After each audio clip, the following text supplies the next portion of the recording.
So just because a comic shows up in an app or in a website or in a video does not mean that that comic is actually worth something from a dollars and cents perspective, right? That is part of the challenge. Reggie here, your friendly neighborhood bodybuilder and comic book collector, and I want to welcome you to another one of my videos. I'm going to be honest, I don't know a ton about Warren Buffett, but I would wager a bet that Warren Buffett and his advisors do a tremendous amount of research into the companies that they opt to invest in. My guess is that they spend time evaluating the management team. They look at the intellectual property of the company. They look at their records, their financial records.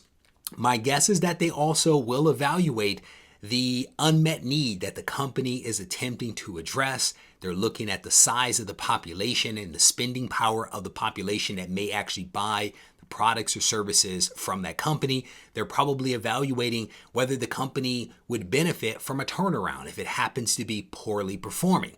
My guess, again, is that they do a lot of research to evaluate where, how, and when they choose to spend their money. And that's probably how Warren Buffett has been as successful as he has been. My guess is that other investors are very much the same.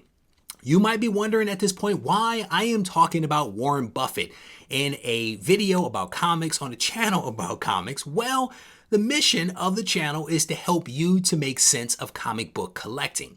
And there is about to be a connection that I'm going to make. I have seen and read a lot of messages from folks over the last maybe month or so that have essentially sounded like this. I am buying every single key that I can find anywhere between $1 and $100. That's essentially what people have been saying. And to some degree or another, I struggle with that. Getting back to Warren Buffett, my guess is that Warren Buffett is not just opening the windows and throwing money out and hoping that his dollars land on a sensible investment. Again, he does a lot of research. So when I hear people say that they are investing in comics by buying every single key that they can find somewhere between $1 and $100, I struggle with that notion because it's almost like investing, if you will, in penny stocks and assuming that those penny stocks are going to turn you into Warren Buffett. It doesn't necessarily happen that way. I think part of the challenge here, well, I think there's many challenges. One of them is I think that we tend to overuse the term key.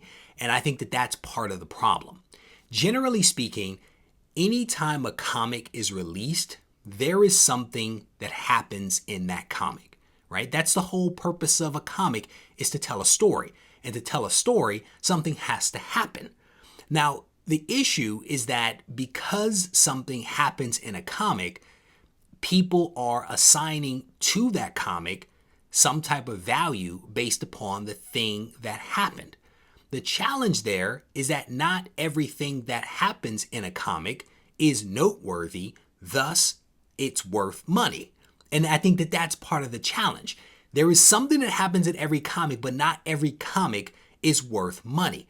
Now, what I will say, taking a step back from all of this, is that one of the great things about comics is that they are a form of entertainment and a wonderful form of entertainment. And so they should be read. They should be enjoyed for the artwork and the stories that are contained within. But if you're going to look at it, comics that is, as an alternative form of investment, you can't necessarily buy penny stocks and expect to be Warren Buffett.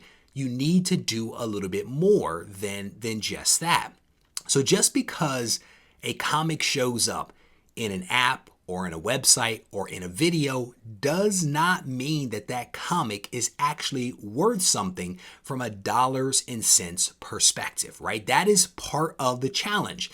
And again, I think one of the issues here is that comics have become expensive for a lot of people. And as a result of the cost going up, people are saying that they cannot afford some of the true keys that are out there, some of those books that already have value. So they're going after the dollar books, the 50-cent books, the books that, are in the back of the bin, and they're buying those books hoping that those books are going to be worth something simply because they found them in an app. And again, just because something happens in a comic, like whether it be a death or first appearance or a first battle or the first time someone threw a stone or brushed their teeth or brushed their hair, does not necessarily mean that that comic, that event is something that is truly noteworthy. And I think it's important that we keep that in mind. So the other challenge is because of the values going up, people are basically saying, I'm going to take what I can get. I'm going to take whatever, comic that I can find, and I'm going to hold on to that for whatever period of time, and I'm going to roll the dice. The challenge is this: by nickeling and diming your money away on dollar books or $2 books, hoping that they're going to pay off, you are essentially forfeiting your opportunity to actually buy a comic that might have some real potential behind it. Put another way, you might be better off not spending your money and saving your money so that you can actually buy a true key, a key that actually has some established history behind it. A comic that came out a week ago is, in my opinion, not necessarily a key. 2 weeks ago, not necessarily a key, but a book that has been around for 5-10 years that has something noteworthy that truly happens in that book, that there's a character in there that people care about, that they're interested in. There's stories that have been told about that character. That might be a better book to actually buy. So instead of sending $1 here, $2 there, save up that money and buy the $20 book or the $50 book or the $75 book, because you might be better off. And then there's a lot of folks out there that think that there's a crash that's coming or a comic book correction. Those things could happen. Now ask yourself, which book has the better potential of weathering that type of storm? The book that came out a week ago and has been pumped up because of an app or an appearance in a YouTube video, or a comic that actually has some established history that may feature a character that people actually care about that has been out for 5, 10, 15, 20 years, right? It's probably going to be the more established actual key versus this book that was just printed and might still have, wet ink, right? So you have to think about what it is that you're doing. It is very easy to spend money. It is another thing entirely to actually earn money. So instead of opening the doors and throwing your money out, hoping that it's going to land on something smart, stop. Think about what you're doing. Ask yourself, what makes this book truly significant enough to be called a key?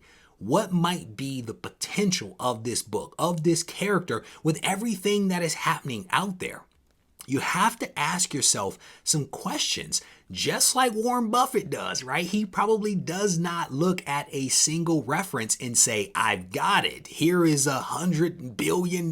No, he asks himself some tough questions. He pressure tests what it is that he's trying to do. He looks at multiple sources for information, and then he pulls the trigger, right? And it doesn't matter whether it's $1 or, 100 billion.